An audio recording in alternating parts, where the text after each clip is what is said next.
కొన్నిసార్లు జీవితంలో ఆ లోన్లీనెస్ అనేది వస్తుంది.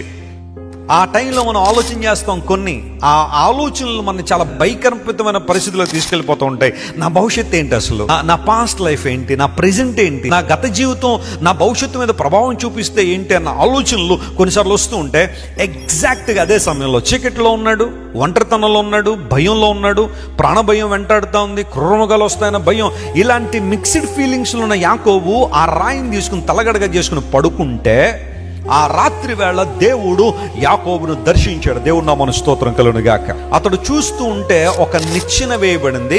There was a ladder. ఆకాశానికి ఒక కొన అంటుకుంది, భూమి మీద ఒక కొన వేయబడి ఉంది.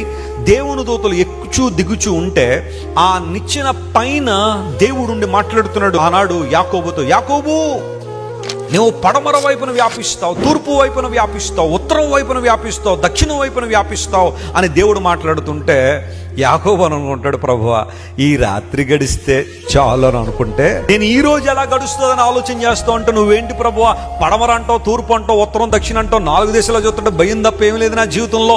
What you'd like to say? దేవుడు ఏమన్నాడు తెలుసా? యాకోబు నువ్వు చేసేది బహుశా నీ వర్తమానాన్ని చూస్తావేమో, కానీ నీ భవిష్యత్తును శాసించగలిగే అధికారం ఈ భూమి మీద నా ఒక్కడికే ఉంటుంది. I can expand you, I can bless you, I can take you to the place beyond your imagination. నువ్వు అనుకున్న దానికన్నా, ఊహించిన దానికన్నా ఆశ్చర్యకారాలు చేయడానికి సామర్థ్యం కలిగిన వాడిని నేను. ఇప్పుడు వాగ్దానం చేస్తున్నాను, విను. నేను నిన్ను కాపాడుతాను, నీకు తోడై ఉంటాను. నువ్వు మరలా ఈ దేశాన్ని తిరిగి వస్తావు. You will return to this country again.